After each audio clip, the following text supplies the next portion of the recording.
Les amis, ravi de vous retrouver aujourd'hui pour une nouvelle vidéo et dans cette vidéo, on va parler de la deuxième demi-finale de la Ligue des Champions qui aura lieu ce soir. Elle opposera deux mastodontes européens à l'histoire assez chargée. Le FC Barcelone reçoit l'Inter Milan. Autant hier, en marge d'Arsenal PSG, on avait vraiment deux novices dans la compétition avec deux équipes qui n'avaient jamais remporté la Coupe aux grandes oreilles. Autant ce soir, on a des équipes qui sont habituées aux grandes joutes européennes et on a aussi affaire à des revenants. C'est vrai que le FC Barcelone, c'est une équipe qui revient dans le dernier carré pour la première fois depuis 2019. L'Inter Milan avait fait finale en 2023, mais avant ça, il faut attendre 2010 pour avoir une présence de l'Inter en demi-finale de la Ligue des Champions. Donc c'est vrai que là aussi, on va avoir la présence de deux mastodontes européens et ça va être intéressant à analyser. Mais au-delà de la charge historique de ce match, je pense que les plus anciens ont peut-être en mémoire la demi-finale qui a eu lieu en 2009-2010 où l'Inter de José Mourinho avait réussi à venir à bout du Barça de Guardiola. On était vraiment à l'ère du prime de Mourinho et de Guardiola, où le jeu très léché, le jeu de position du technicien catalan avait buté sur le style très défensif de José Mourinho avec cette demi-finale absolument sublime. D'ailleurs, Canal Plus a ressorti le résumé il y a quelques jours, je l'ai regardé et c'est complètement dingue de voir ça parce que j'étais évidemment beaucoup trop jeune à l'époque pour le regarder, mais c'est vrai qu'en revoyant un peu tout ça, c'est cool parce que ça permet de revoir un peu des joueurs qu'on voit plus aujourd'hui. Genre Lionel Messi, j'ai l'impression que ça fait très longtemps que je l'ai pas vu jouer alors qu'il est parti il n'y a pas si longtemps que ça et ça m'a permis un peu de revoir le Messi Prime. Donc c'est vrai que ce Barça Inter, il est chargé d'histoire avec beaucoup d'anciens qui vont se rappeler de cette demi-finale en 2009-2010. Mais globalement, si on revient en 2025, on est sur deux équipes qui ont énormément de qualité et on est un peu sur le même principe qu'en 2009-2010 avec deux équipes au style radicalement différent. En 2009-2010, on avait Mourinho avec ce style très défensif face au jeu de position et de possession de Pep Guardiola. Là, aujourd'hui, on est un peu dans les mêmes dispositions. On a une équipe de l'Inter qui est très solide défensivement, qui arrive à faire déjouer ses adversaires à l'usure, mais avec un technicien quand même qui est capable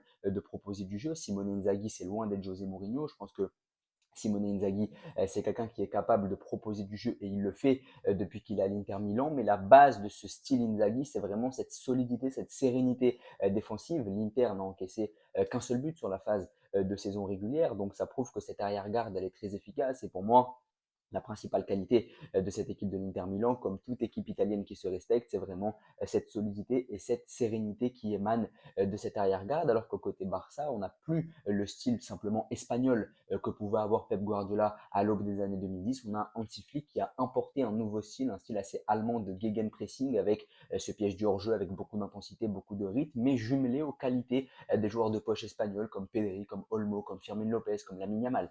Évidemment, donc c'est vrai qu'on a une évolution dans ce football européen. On le voyait en 2009-2010 avec Mourinho et Guardiola qui avaient des styles de jeu assez biaisés, j'ai envie de dire assez stéréotypés, où Mourinho c'était très défensif, Guardiola c'était un jeu de position et de possession, c'était évidemment des jeux de très très grande qualité et je pense qu'on n'aura plus jamais des jeux de cette qualité-là en Europe, mais ça restait assez stéréotypé et je pense que 15 ans plus tard, il y a eu des nouveaux systèmes qui ont été mis en place. Le 3-5-2 d'Inzaghi, c'est peut-être quelque chose qu'on ne voyait pas encore il y a 15 ans. Il y a 15 ans, on voyait peut-être pas une équipe aussi sereine défensivement que efficace offensivement comme peut l'être l'Inter. Il y a 15 ans, on voyait pas cette équipe du FC Barcelone avec un coach allemand à sa tête qui parvient à mettre beaucoup de rythme, beaucoup d'intensité inhérent à ce qu'on peut voir dans le championnat allemand. Donc il y a eu un peu un mélange des styles qui s'est retranscrit au fur et à mesure des années. Donc c'est vrai que maintenant que j'ai conclu un peu avec cette thèse assez philosophique, ça montre un peu l'évolution qu'il y a pu y avoir dans le football. Alors on va aussi parler des dynamiques des deux clubs. On a un FC Barcelone qui est en pleine bourre. La seule limite, et j'en avais parlé dans ma preview de la finale de la Coupe du Roi face au Real Madrid, la seule limite de cette équipe du FC Barcelone, c'est la condition physique de ses meilleurs éléments. C'est vrai que cette équipe, elle a beaucoup de qualité. Elle n'a plus perdu dans le championnat espagnol depuis fin décembre dernier. Elle a perdu qu'un seul match en 2025 et c'était un match retour de Ligue des Champions où tu avais gagné l'aller 4-0 face au Borussia Dortmund. Donc c'est une équipe qui est en pleine bourre. Mais tu t'es quand même fait peur sur les dernières semaines. Contre Mallorca, tu tires 40 fois, tu ne marques qu'une seule fois. Donc ça a témoigné d'un certain manque d'efficacité. Contre le Celta Vigo, t'en prends 3 en montrant beaucoup d'errements défensifs avec ce piège du hors-jeu qui a montré ses premières lacunes, puisqu'on va avancer au fur et à mesure de la saison et beaucoup de joueurs vont commencer à perdre en lucidité. Donc forcément, ça va commencer à se ressentir sur la concentration, sur le piège du hors-jeu et sur l'organisation. Et puis il y a aussi des blessés du côté du Barça. Lewandowski qui ne sera pas là pour convertir les occasions. Et on sait que l'attaquant polonais est très important dans l'équilibre de cette attaque catalane. Je crois que c'est 11 réalisations cette saison en Ligue des Champions. Il apporte de l'expérience, il a déjà remporté la compétition. En demi-finale, le Polonais s'était déjà illustré, c'était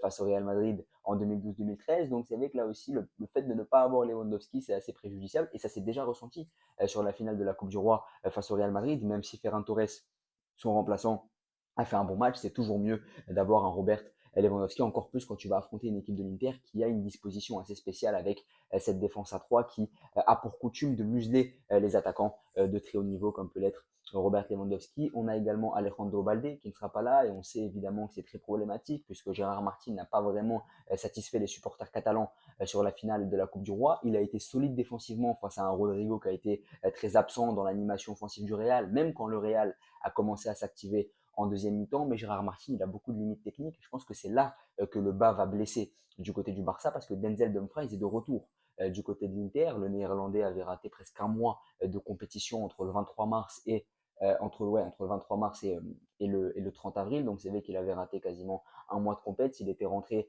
face à l'AS Roma ce week-end. Il a repris un peu du rythme. Mais globalement, Denzel Dumfries, il va pouvoir faire sur son retour énormément de bien à ce flanc droit interiste face à un Gérard Martin qui est la principale faiblesse de cette arrière-garde catalane. Donc ce duel Dumfries-Martin, je pense que ça va vraiment être l'une des principales composantes de ce match-là et un point sensible sur lequel l'Inter va pouvoir s'appuyer, même si on n'est pas sûr que Gérard Martin va jouer. Parce qu'au vu de sa performance contre le Real Madrid en finale de la Coupe du Roi, si je suis Hansi Flick, j'essaie de trouver une autre solution. Parce que je ne pense pas que tu puisses aller loin avec ce défenseur-là. Il a beaucoup trop de limites, comme j'ai pu le dire. Donc voilà, mais c'est vrai que il y a pas mal de qualités de part et d'autre avec deux styles qui sont assez opposés. Mais pour parler de cette dynamique du FC Barcelone avant d'embrayer sur l'Inter Milan, je commence à me rendre compte que j'ai beaucoup parlé des deux clubs récemment sur la chaîne. J'avais parlé du duel Inter-Napoli en Serie A. J'avais aussi parlé de la finale de la Coupe du Roi ce week-end. Donc c'est assez naturel pour moi d'en reparler. J'ai pas eu à beaucoup préparer, mais c'est vrai que le FC Barcelone va très bien. C'est un club qui ne perd pas en 2025, mis à part ce match retour face au Borussia Dortmund dont on aurait pu bien se passer. Globalement, une dynamique assez folle. La seule limite là aussi, c'est sur le plan tactique ce fameux piège du hors-jeu, ce fameux duel entre Dumfries et Gérard Martin qui pourrait être problématique pour le jeune espagnol et qui pourrait entraîner des faiblesses sur le flanc gauche du Barça. Mais globalement, je vois pas beaucoup de faiblesses à ce FC Barcelone-là face à l'Inter. En plus, là, tu vas jouer le match à domicile. Tu es invaincu en Ligue des Champions cette saison à domicile. Donc voilà, à part la fatigue, la faiblesse du flanc gauche en l'absence d'Alejandro Balde et peut-être une petite absence de Robert Lewandowski quand même devant qui pourrait se faire ressentir, je vois pas ce qui pourrait empêcher le Barça de prendre une option sur la qualification ce soir parce que l'équipe de l'Inter est une équipe qui est en défaillance depuis quelques semaines. Sur les 3 derniers matchs, les hommes de Simone Inzaghi n'ont pas marqué. Et ça, c'est quand même à souligner. Tu as Marcus Thuram qui s'est blessé, tu as Lautaro Martinez qui est moins adroit devant le but depuis quelques matchs. Donc sur les 3 derniers matchs, tu marques pas du tout. Tu as perdu en demi-finale de la Coupe d'Italie à domicile face à l'AC Milan, même si à domicile, ça veut dire ce que ça veut dire quand on parle de l'AC Milan et de l'Inter, mais tu perds quand même 3-0, donc tu perds la Coupe d'Italie, tu perds la possibilité d'envisager un triplé. Tu as été distancié aussi ce week-end en perdant à domicile encore une fois dans la même semaine face à l'AS Rome 1-0 et du coup tu as laissé le Napoli prendre de l'avance sur toi en championnat.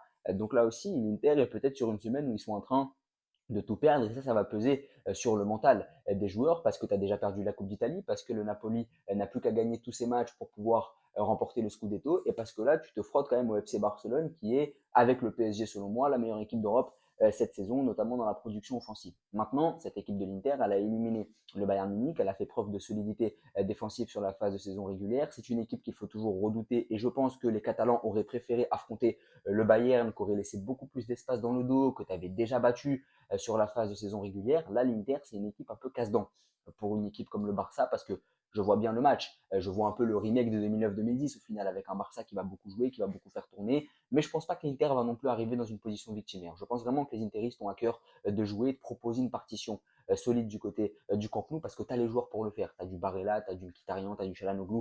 Tu as les joueurs aussi pour proposer quelque chose sur le plan technique, imposer un défi physique mais surtout technique aux joueurs du Barça parce qu'on dit souvent que avec le milieu du PSG, le milieu du Barça, c'est le milieu le plus technique du monde, mais le milieu de l'Inter Milan est un milieu qui n'est pas dépourvu de qualité technique, et c'est un euphémisme que de le dire. Quand tu as des joueurs comme Barella, Çalhanoğlu, Mkhitaryan, je pense vraiment que dans le milieu de terrain, on va avoir, il y a des œuvres d'art, mais on va avoir beaucoup d'art en tout cas au milieu de terrain. On va avoir beaucoup de qualité technique, de joueurs très à l'aise avec le ballon, et ça va être très intéressant à analyser, mais j'ai hâte de voir tous les petits duels qu'on va voir aussi. Lautaro Martinez, évidemment, qui va avoir à cœur de prendre une nouvelle dimension. Il l'a déjà prise en marquant face au Bayern en quart de finale, mais là, marquer contre le FC Barcelone en demi-finale de la Ligue des Champions, ça pourrait permettre à Lautaro Martinez de sortir un peu de cette image de joueur sous-coté. Donc voilà, confrontation un peu de deux styles, comme on a pu le voir il y a 15 ans en 2009-2010, c'est un peu le fil conducteur de la vidéo et je pense que ça va être très intéressant à voir. Du côté de l'Inter, il y a beaucoup d'enjeux parce que tu peux tout perdre sur cette fameuse semaine-là, sur ces 2 semaines-là, tu peux vraiment tout perdre. Tu as déjà perdu la Coupe d'Italie, tu as été distancié en championnat. Si tu te fais éliminer par le Barça, ben là, tu auras absolument tout perdu dans ta saison. Tu pourras encore peut-être un peu espérer le championnat, mais je vois mal le Napoli faire un faux pas avec l'expérience d'Antonio Conte. J'en avais parlé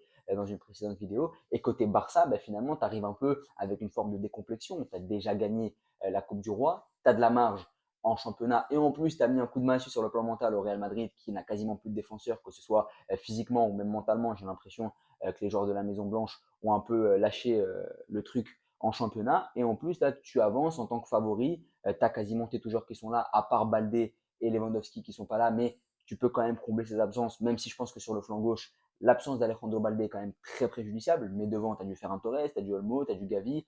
Olmo et Gavi peuvent jouer faux neuf pour changer un peu le style. Ferran Torres a montré qu'il était capable d'assumer cette responsabilité. Donc moi, c'est avantage Barça. Je pense que le Barça va s'imposer ce soir 2 buts à 1. Maintenant, voilà, j'ai hâte de voir ce que ça va donner là aussi. En tout cas, n'hésitez pas à me donner votre prono, à vous abonner, à liker et à partager.